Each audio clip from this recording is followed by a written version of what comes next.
guys, what is up? Today I bring to you my absolute favorite chocolate banana bread. So maybe you're not a fan of bananas or you love them and you cannot get enough of them. Whatever category you fall in, you will love this one. I mean, it has chocolate in it. This one is a keeper. So for starters, we need to prep all our ingredients. I have some flour, baking soda, nutmeg, cinnamon and salt in this bowl that we all can see, thankfully. Combine all that together and set aside.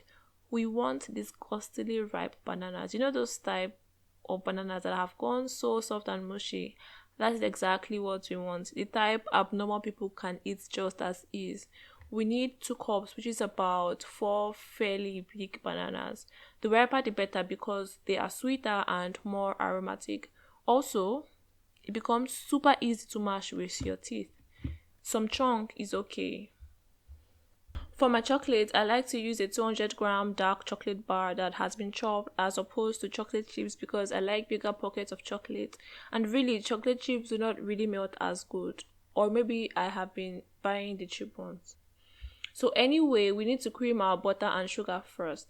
I combined white and muscovado here, but they work well individually. Brown sugar too. I know because I have tried all 3.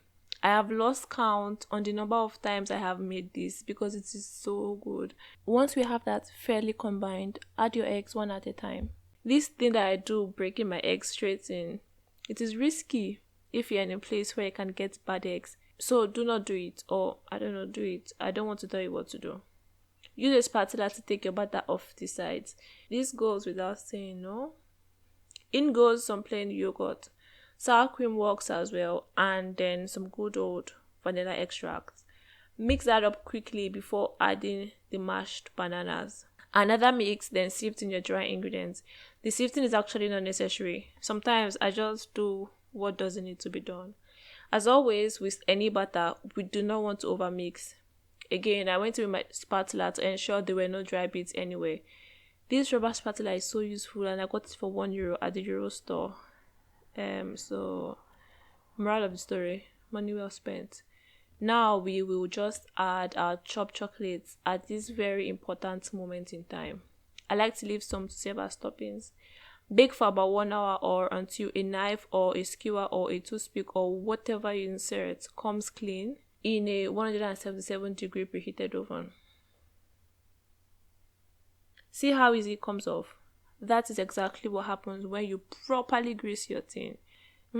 Don't do it. I tried flipping my loaf this way one time and it split in 2.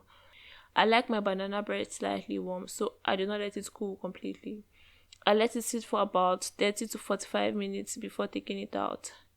Slice and just take a look at that slice. There is a bit of melted chocolate in every piece and it's just so delightful. Guys, this thing is good. I am not joking. I know I say it pretty much all the time. This is a good banana bread. This is my most made dessert so far, and the reason is because it is so good. It is good. It is super moist, chocolatey, and not too banana-y that it would overwhelm you.